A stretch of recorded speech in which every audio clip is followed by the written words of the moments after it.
Holy Spirit, fill this room.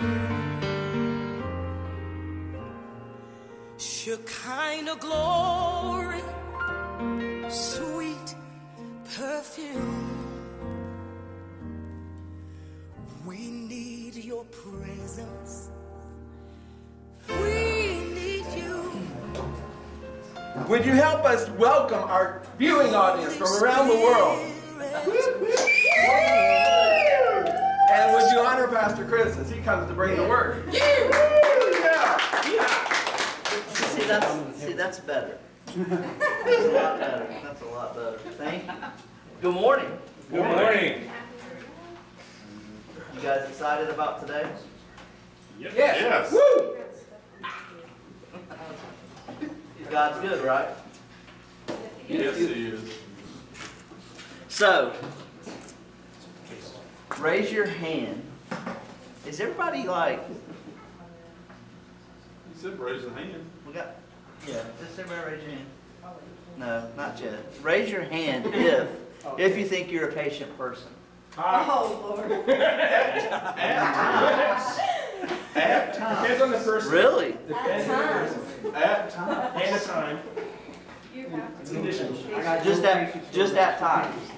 At times. Yes. So some things you're not too patient about. I agree. Yeah. Yeah. You feel like sharing that just briefly, or No. okay?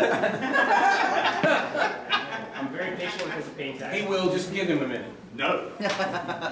Don't want to even talk about what you're not patient with. I understand. At certain times, more patient with certain things, and then other times not as patient. Like it depends on kind of, I guess you could say, the time of day. Or as far as like morning time, I would say my patience is not as good as it gets on into the day, like toward noon. Yeah, my patience has to warm up.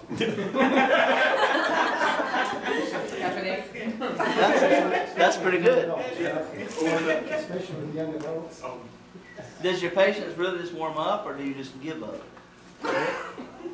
Well, it warms up. Sometimes it gives up. I can't explain. It's just random. So Just usually, random. though, I mean, morning times, though, I have to get going, and so as I get going, you know, my patience, you can say it warms up. I'm able to take things a little bit more. Anybody else kind of like that, where? Because I've never been a morning person. Not a morning person. I have to be a morning person with me being a school teacher, but I'm not naturally a morning person. I have to be. So the time of day affects your patience. You can say that, yeah. I did it. Yeah. So it affects your patience. And you're like that, sort of? Well, yeah, like at work, like sometimes they have like a meeting, and I hate meetings because it's a waste of time. And especially if like I'm at a station that is like really fast, and I'm like, no, I need to get on it because otherwise I'll have to be down. And it's just like, no, we're gonna have a meeting. 15 minutes, like, no! And it's like someone's asked a question, like, shh, shut up, like, you know. But then after that, I'm pretty good though. So it's just with meetings, pretty much. Oh yeah, there are ways. I'm just Remember all those meetings we used to have? Well, yeah, those were fun. There was like food involved. You know? This explains a lot. Anyone else over here on this side? How's your patience? None. You have none Not at a all? bone. Not a bone in my body. With anyone? Nobody.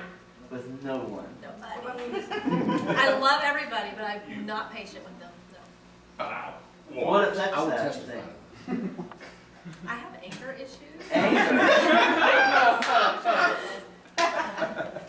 Anger affects that. Mourning affects it. Anger affects it. Meetings. Meetings affect it. Yeah. Stupid people. Stupid people. Well, I'm affected. you affect it.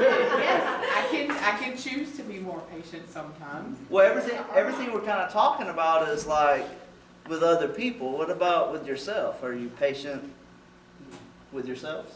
It depends, like if you're hungry or not. But Have Snickers. yeah. If you had Snickers, you'd be. You're not yourself. You've had your Snickers. Well, today we're going to be in Luke chapter 8. We're going to start in verse 9. We're going to go through about verse 15. And yes, we are talking about patience today. Because It is a fruit of the Spirit. And I don't know that I really understand. I guess when I think about patience, it's more about behavior and attitude, right? You kind of think of it that way. But if you remember the love and the joy, that's not behavior related or attitude related. It's something that's like the fruit of the Spirit is something that's a gift that's inside of you that no one can take away, right? Well, patience is also a fruit of the Spirit. But we tend to think of it, as a matter of fact, I think a lot of the rest of them that's left, you do love and joy, and you can kind of, that's something that just exists, that you just have because God gave it to you freely. But the rest of it, as you kind of look at them, the rest of the fruit of the Spirits, they all seem kind of behavior or attitude related, right? You kind of think about, we had a list up there earlier. You kind of look at those, you kind of think that way, you know. Your attitude or someone else's behavior or your behavior affects the rest of them. Yeah. Right? Because you tend not to want to be so kind to some people because you may have anger issues, or because it's in the morning, or the goodness that you may be seeking others that they may be supposed to have, or what about people that are unfaithful? That's kind of, so see, we kind of think of all the rest of them as more behavior related. But I don't believe that's so when it comes to all of them, and I hope I'm not doing all of them because I didn't want to do patience because I have none. But here I am. But let's read real quick, starting in verse 8. No, verse 9. Sorry, Amy. Start verse 9 here in Luke chapter 8. His disciples asked him what this parable meant. He said, "The knowledge of the secrets of the kingdom of God has been given to you. But to others I speak in parables, so that though seeing they may not see, though hearing they may not understand. This is the meaning of the parable. The seed is the word of God.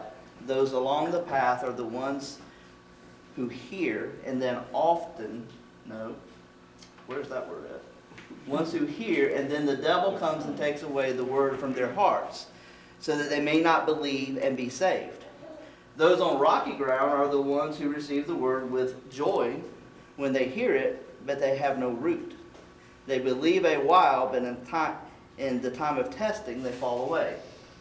The seed that fell along thorns stands for those who hear, but as they go on their way, they are choked by life's worries, riches, and pleasures, and they do not mature. But the seed on good soil stands for those with a noble and good heart, who hear the word, retain it, and by patience produces a good crop or fruit." I like it in the ESV. As for chapter 15, verse 15, as for that in the good soil, they are those who, hearing the word, hold it fast in an honest and good heart, and bear fruit with patience. We tend to draw a lot of lines. I mean, just before, really, mostly everybody that has anything to do with what happens up here are sort of impatient with me. Right before I come up here, they were talking about drawing boundaries for me, because I step out when I like to walk around, so I step out of the view of the camera, and then I have to come back because I can see different. Kristen's not in here today, but Tony does it, and Kristen does it. Sometimes I get little looks, and I'm like, oh, I got to come back over here. I got to back up. And I guess you guys have been overall pretty patient with me. You still let me come up here sometimes, so that's good. But I know a guy that got saved when he was 62 years old. And I know the story because he's a friend of mine, and he didn't have such a good upbringing, lost a father, just things pretty tough for him as a teenager and so on. And then as life went on, he began to drink a little bit, and just activities of life that were involved with maybe his needs that he had and stuff like that just caused him to turn in different areas instead of God. And when I had listened to his stories, as he was telling me this, he was a pretty rough guy. And as he talked, he thought at a time that, he was going to make a commitment to this woman and get married, and they were going to have a great life together. And she already had some kids. She had like 2 daughters or maybe 3 daughters. I can't remember exactly. And then they had one together. Well, he went through most of they've been married like forever now, like 40 years or something, I don't know. But they went through most of their life where he kind of showed more love towards his real daughter by blood instead of the other ones. Well, he felt like at some point in time during all this that God kind of tapped on his shoulder and said, hey, this is, what's going on here? Why are you being this way? So I think really what happened was someone maybe said something to him. So then he began to feel a lot of guilt and shame because of how he loved the other daughters, but his blood was more of his attention, got more of his attention, more of the things, more of just of his love and compassion and everything.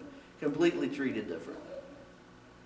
And he just, once that was brought to his attention, then he began to feel a lot of guilt and shame.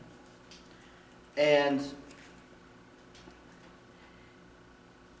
with that, he felt a separation with God, because he didn't feel like through his guilt and shame that God really could forgive him or care about how he felt and about him personally, because he's neglecting other people that he loves in a way, but not the same as the one daughter.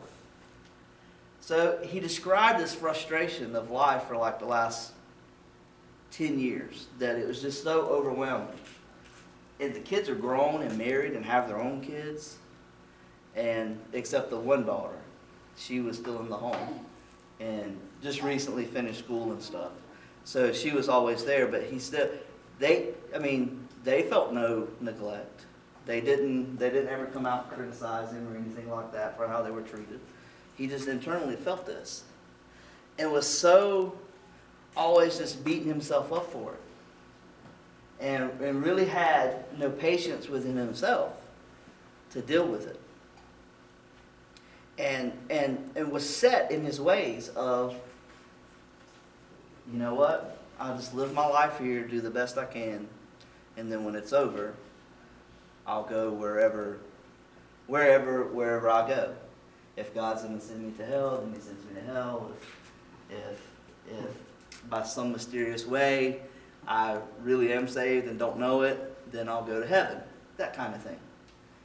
And I listened to this for a couple of years, and God never really gave me that, get it, go minister, go do your thing, go, here's a word, go take it and give it to him. So even though I wanted to, for some reason, because I'm a lot like that, like I see somebody messing up, I want to be, I want to let them know, hey, you're screwing up, and it's not good, because I'm impatient. But for some reason, for this time, I really took the time to listen to God and understand why he wanted me to be patient, and why God was being patient. So then it happened, and God said, all right, here it is. Now this is what I want you to do, and what I want you to say, and how I want you to minister to this guy. And I was like, how am I going to get him saved? Yeah, I think about stuff like this. I question God. Like, how am I supposed to come all the way back around to here You want me to go around this big circle. You want me to talk about his marriage, his kids, his life, his everything, and then we're supposed to come back to Jesus. How's this supposed to happen? He's just like, be patient. Just do what I say. And literally this conversation was like 5 hours long. Oh, wow. Yeah, 5 hours. And, several times I wanted to give up. I just wanted to be done. You know what, you're right. There's no hope for you.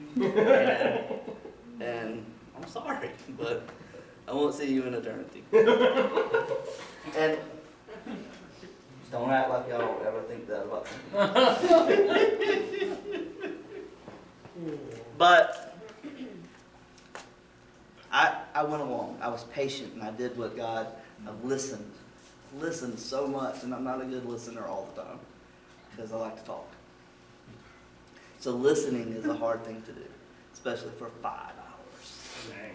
So I'm just listening, and I'm like, I have so much. I have to take notes. I'm like, God, I can't stop here and stop and address this. No. I'm going to write something down, and I was listening. And then it's like, I got an outline of 3 pages of notes. When he gets done, it's, here we go. And finally, this is all out, and everything was out. He finally found someone he could trust with everything, his deepest secrets, his deepest regrets, his shame, his guilt, not even that he had told his wife. And it was such a relief to him. And I was like, I ministered to him the way God said. We went through the whole process of healing through his marriage and talking to him and ministering there. And that was beautiful. And then through the kids.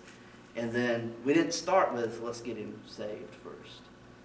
We just, for some reason, God didn't want me to do that. We didn't go, well, you're going to have to be saved before we can fix your marriage and for your relationship with your kids, and before you can get rid of your guilt and shame, and so on. I needed to show him who Jesus was in every aspect of this path and of life. And it was beautiful. And I was like, wow. Me being patient, and it affected me and how I deal with most people now. I'm a little more patient because I understand how God's working. And it brought such healing that he did give his life to Christ at 62. And so he's not going to die and go to hell and live apart from God.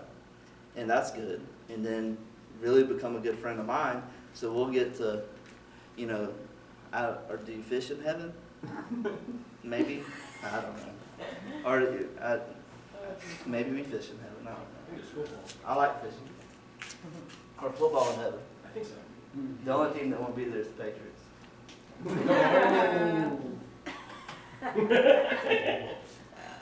So anyways, this got me to thinking about patience.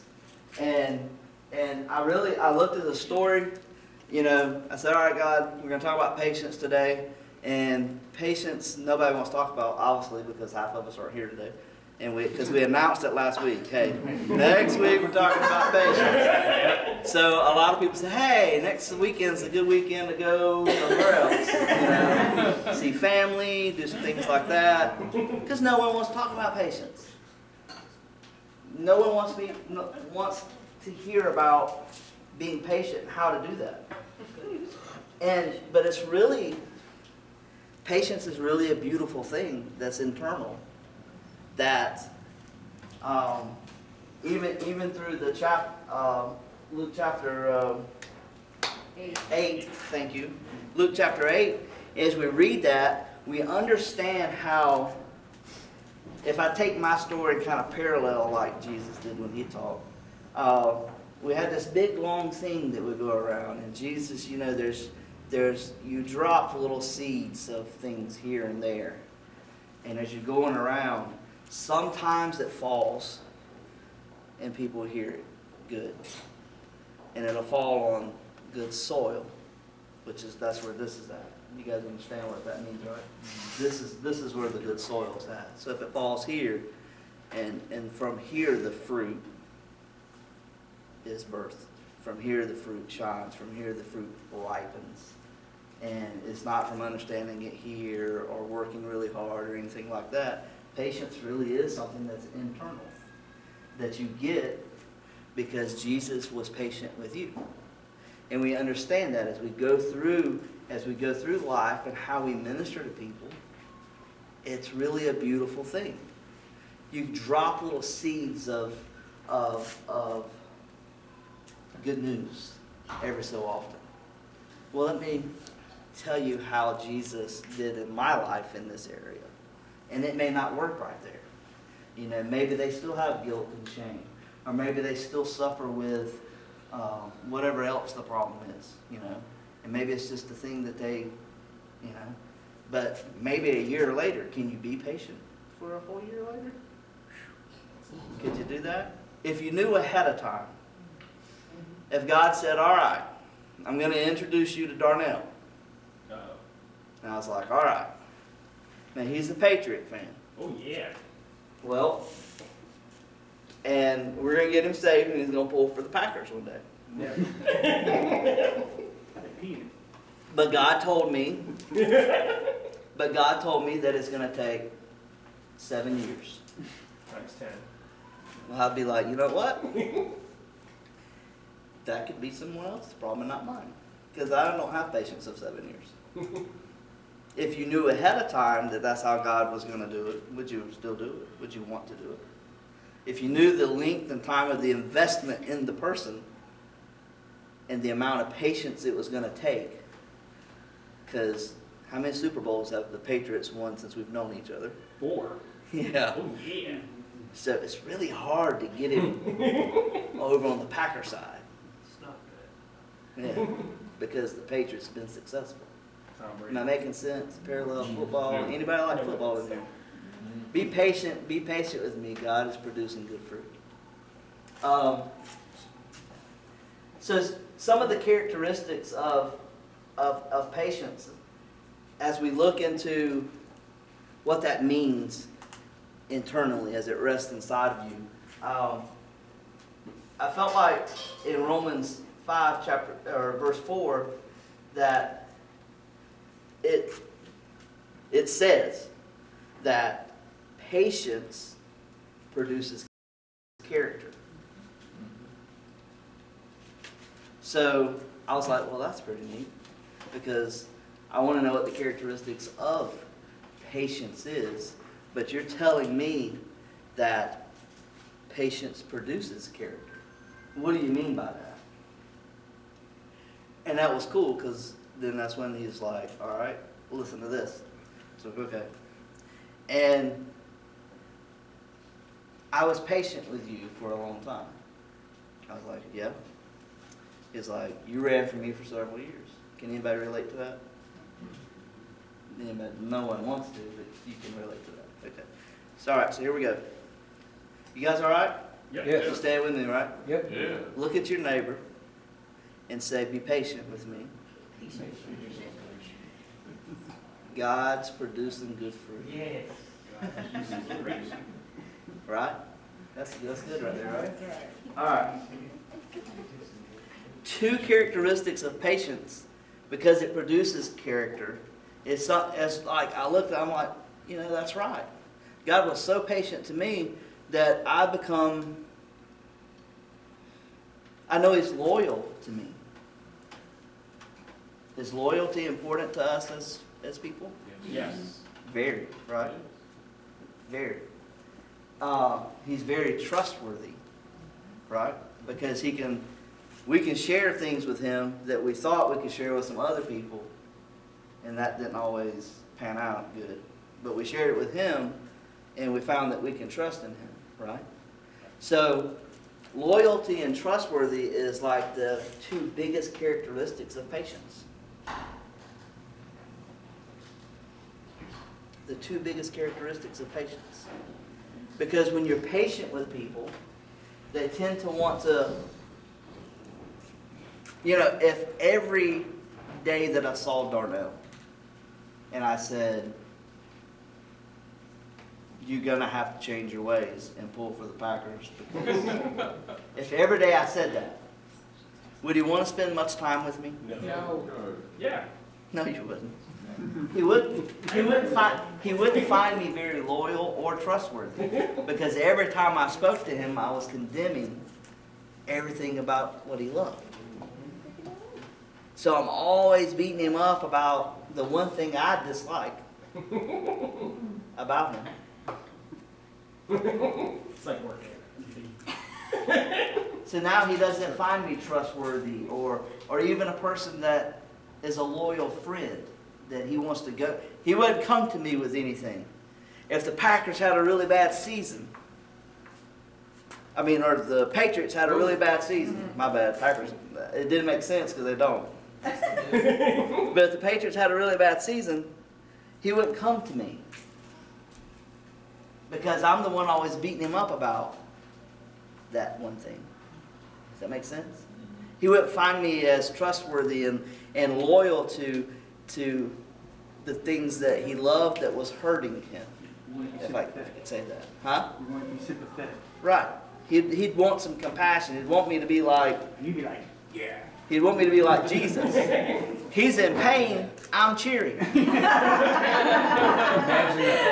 Right. It's the Eagles, man. That's a horrible game. He's in pain, I'm cheering, so he's not going to come to me. He's gonna go somewhere else. He doesn't find me loyal or trustworthy as a friend or as anything else. So I believe that the two biggest characteristics of patience is loyalty and trustworthy. Isn't that how God works? Because we tend to run a lot from God. Like, if you're honest here and we're honest with each other, we probably run from God every day, right? There's something that we're running from. We run, and then we come back because he was the only person loyal and trustworthy that we could go back to. Yeah. And then he's like, I've been here the whole time, I still love you. This is okay. And then we run and screw up. And then here he is. We run back, we go back. It's like, I'm still here. I still love you, I still have compassion, I still am sympathetic, I suffered for you, I hurt because you hurt, type of thing. And we like that, even though it may take time to understand that. We really like that about people, right? And that's a characteristic of God, and his love and compassion and grace. We want, see, that's why religious people struggle so bad, because the grace is the thing that is always there. And they're like, no, you can't keep going back, and he's okay with that. Well, yes, I can, because that's what Scripture says, right? Grace is abundant and never-ending and overflowing, right? Grace is awesome, and it's all for me. So the religious people say, but you need to be making, levels and steps, and because you shouldn't be able to go back and get more of that until you stepped up a time. Does that make sense? Yeah. But no, I trust Jesus because he suffered and died for me and gave his life for me. And he loves me and he shows me compassion and grace. And that's the thing that's changing me, not your rules. It's what he offers so freely that changes me, that anytime I screw up, I can go back and it's still there. That's what makes Jesus so attractive. That's where we begin to change on the inside and the fruit begins to produce. Because as much as he's been patient with us, the patience in ourselves grows with not only ourselves, but with other people. Right? That's pretty good. I think y'all should be more excited about that. So the religious people want us to, take steps into this process, right? Pretty much. That's what they want. That's what I've always experienced. That they, if you look better, You know, you got to look better this day. By the end of this month, you need to look more like a Christian. Well, what does that look like? Well, it looks like me. You know, a nice suit and three-piece and tie. I'm sharp and don't let me get away. That's okay if you want to dress up. It really is. I had to struggle this morning. This is how I'm preaching to you guys today. And I really had to struggle because probably one of the greatest men that I respect the most is Pastor Tony's father.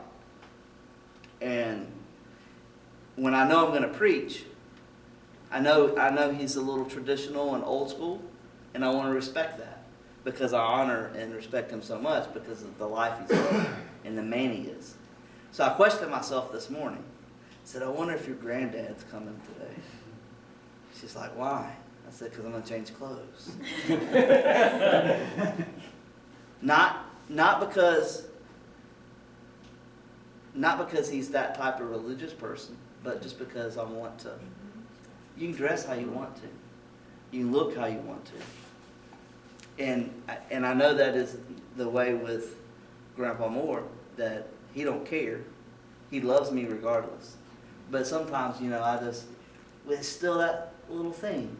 But you know what? You can dress how you want to. You can look how you want to. Jesus still loves us. We don't have to be in a three-piece suit. We don't have to be decked out all the time. I can preach to you in flip-flop shorts because I'm thinking ahead of the salty air calling me. And I'm excited, right? You know what I mean, right? Anyways, that was a bunny trail and had nothing to do with what we're talking about today. So, how do we grow? Religious people say take your steps, and that's how you grow as a Christian. That's how you grow in all the fruits of the Spirit. How do you grow? The religious people will tell you, well, you got certain steps. You got to start doing things and taking it this way. Well, Scripture is very specific on how you grow patience. Did you know that? Did you ever read the Bible and was like, this is all about patience, and this is how I grow it in myself? But it is very specific, and I found it in James 1, verses 2 through 4. And I'm not going to read that. Yeah, let me read it. I'm going to read it. You ready? Consider it pure joy, my brothers and sisters, whenever you face trials of many kinds, because you know that the testing of your faith produces patience. The testing of your faith produces patience. The most impatient people I know in certain areas are the areas that they don't face in their life. Amen. And I never, you know, I think about those people, but you know, that's true of myself. My boys I love. I really do. Okay? I have a almost 15-year-old and a 13-year-old. And I have one older than that too. But these two, I'm probably the most impatient father when it comes to these two. I can say this openly because we talk about stuff like this. They understand that their daddy's not the best dad in the world, but he loves them regardless. But we talk about things as patience and stuff like this, and because I want them to understand. Here's why I'm most impatient with them at this age, because it's a turning point. It's this age that begins to define your path and where you're going in life. And I want them to be really successful. I want them to always be passionate about Isaacson to lacrosse. I don't know anything about lacrosse. I watch it, and I'm learning. It's his first year that he did it. I know for a fact he practiced 5 days a week for 3 hours a day. I mean, that's how it was like all the time. I'm like, oh, this is a lot, you know. I remember when I was in school and I played football, we practiced like for an hour after school, and then we went home. And that's basically all it is. But today, sports in high school and junior high are more of a family thing. Like, these kids spend time with each other and invest in each other in team. And so that when they go out and they do their thing, they're successful. But they're in off season now. And I'm like, did you go outside yesterday and do the thing with the ball and catch it? Are you lifting weights? You know you got to gain some weight. You know you're fast and that's good, but you know they want you to put some muscle on and some weight. You know, and I'm like, what have you done today? What are you doing?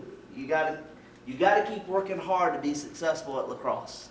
You got to, and I'm just like, and he's going, I've been out a week. Can I have a break? Can I take a little break? And then I want him to respond to me with passion and drive. You know, when I question him, I want him to respond to me in a way that's like, you know, I know lacrosse is the greatest thing, and I'm so dedicated, and I'm going to do so much to strive and be the best lacrosse player ever. That's what I want to hear. Yeah. But that's not what he says. He just looks at me, and I'm like, ah. And then the Jesus doesn't come out in me. The devil does. So then I begin to say things like that are criticizing and downgrading, and begins to hurt his feelings. And then I walk away. And then God says, you idiot. Is that what he said? Yeah. A lot. Father of the year, gone right there. Right. There goes my trophy. And it's like he reminds me. He's like, do you not remember my patience for you? Do you not remember my investment as maybe you weren't doing everything I wanted you to do? That I was always still here for you, and that didn't change who you were. You're still my son, and I still loved you, regardless of how I felt that you were lacking in an area, or not responding the way that I wanted you to, or, you know, I told you at 14 you're on a path to preaching your whole life, to take on the mantle of your grandfather and go plant church and do this thing. And you ran from it, but then when you decided that it was time, at, how old was I? I don't know. 50. No, not 50. 30 something. Guess what? He said, you know what? It's still for you. And I'm still for you. And it's still okay. And let's get back on track. And I still love you. And then that characteristic of loyalty and trustworthy, and it was still there. And I was just like, man, I can go to him for anything. But you grow it by facing the thing that you struggle with. That thing that's in front of you. That's how you grow patience. And the reason I struggle with this age so much, I know you're sitting there all pretty too, but Angel's my niece, and beautiful and all, but man, do you drive me crazy. I didn't want to leave you out, because you were I left you out last time, so I will leave you out this time. Braden, you know. Lisa comes and gets Braden just because she feels sorry for him. I love Brayden. She loves him, but she believes it's because of the lack of love that I show him. So she's going to come save him. But it's the same. I tell you, I'm a horrible father. It's not. The only thing I got going for me is that I can apologize and ask for forgiveness, and they still love me. There's so much like Jesus. Really, it's good. It's awesome. No, but I go because there's oftentimes I just avoid it. You know what? I just let them whatever. They'll turn out how they turn out. And I just, you know, and I'm going, why do I do this? It's with all teenagers. So if any of you have teenagers or one day they're going to become teenagers, keep them away from me. Because I'm not a good person with teenagers. But I know why. Like God has specifically told me why. I didn't have a person that invested in me when I was a teenager. When I was 14 years old and God said, I want to put you on this path of preaching, and you're going to, this is where we're going to start. When he gave me my calling at 14, I looked around and I had no father to turn to and say, what do I do? How do I respond? I need help. Someone help me. Because strangely, there's a person talking to me that's never talked to me before this way. And I need some guidance. And I had none. That's why my struggle is so bad with patience when it comes to my kids. Because I lack what to do right now. Because I don't know. So my patience runs thin. My patience is very dry when it comes to them. So I need to turn and face the thing that's in front of me so that I can grow in my patience. I need to be able to listen. Because all he wants to really say is, I just want a break. But if I'm not all here and pushing you, then you'll miss your opportunity. No. All he wants, all they want, is to be able to come back to me, and I still love them. See what I'm saying? Mm-hmm. That everything they needed, or everything they're going to need a week from now or a day from now, they can still come to me and say, Can we talk? Can you help me here? Because they trust me enough to be able to do that. But the only way to grow your patience in yourself is to face the thing that tests your faith. Your faith has to be challenged. If you'll avoid it, you'll be the most impatient person in that area. And that's what James tells us here. That was really good.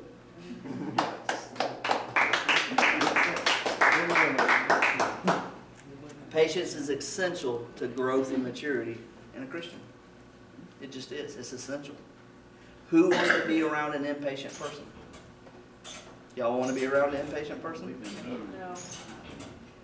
I want to be so involved in my kid's life, but they don't want me involved because I'm impatient. But patience is so critical when it comes to growth and maturity as a Christian. And they need to see that in me so that one day when they have kids, because you know how it's going to go, right? You know, they're going to begin to grow up and they're going to say, when I have kids, I'm not going to be anything like my dad. He was crazy. He had no patience, he had no grace, he had no mercy. It was always da, da, da, da, all the time. And I'm not going to be anything like that. And what's going to happen? They're going to be just like that. Because they didn't get what they needed. They didn't receive the patience and the compassion and the love and the grace when they needed it. Right? That's good stuff. So I'm working on me. Be patient with me. I believe God's producing good fruit.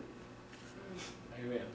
So how do we share this patience? Jesus' second, really his commandment to us was to love him, right? With all your heart, strength, mind, love him.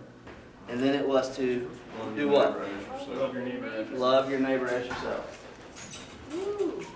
So I said, all right, love. Love and patience. Love and patience. So I said, all right, God. He said, 1 Corinthians 13:4. Love is patient.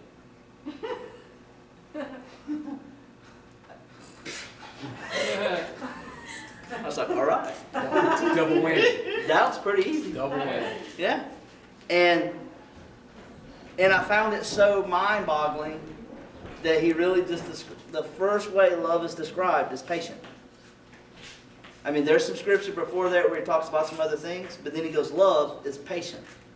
And now some things that follow, but the very first thing was love is patient. So when we're sharing this fruit that's inside of us, that we need to grow and do better, the key way to do it is to be patient. Love is patient. So when we are loving our neighbors, we have to be patient. And that's so hard to do. Because our neighbors drive us crazy. For the most part, right? You know? There's an artificial type of love that we have for all people, pretty much. But if it ain't patient, there's no substance to your love. Oh, that hurt you, didn't it? That make you sad? Step on my toe a little. Jesus still loves you because he's patient with you. And he's going to offer some grace later when you go to him in prayer and be like, help me here in this area. Help me to be good fruit. Help me to have good fruit and patience. Because the thing you need the most, you're not going to lead anyone to Jesus. You're not going to share any good news with anyone if you're not patient with them. Because it may take a couple of years. And you can't tell God really no, that you're not going to do it. Because it's been my experience that it's still there when you decide to come back to him. That the thing he still wanted you to do, or the person you still wanted you to minister to, guess what? It's still there. You still have to deal with your parents. You still have to go fix that relationship with your siblings. The new job you've been wanting and fussing and complaining about because your boss is so horrible, you know what? When God works on you and your patience and that kind of stuff, you'll find out that probably the biggest reason was yourself and your lack of patience in your area. And so then you get to share good news. You get to love your neighbor because you're patient in the way that God is with you. Right? Can anybody say thank you for God for being patient with us? Amen. I mean, that's the first way love is characterized is by patience. He waits on us. He waits on us. He waits on us. Isn't that nice? Isn't that like amazing? It is. He waits on us. Why can't we wait? Why can't we be patient? Always remember this fruit of the Spirit, patience. It's something that you grow inside of you by being patient, by remembering. And they all work this way. Weren't you glad that God was kind to you? Weren't you glad that heaven had so much joy that the angels sung when you met Christ? Aren't you glad that he loved you so much that he gave his own life for you? It's all about producing fruit. And it's characterized by who Jesus is.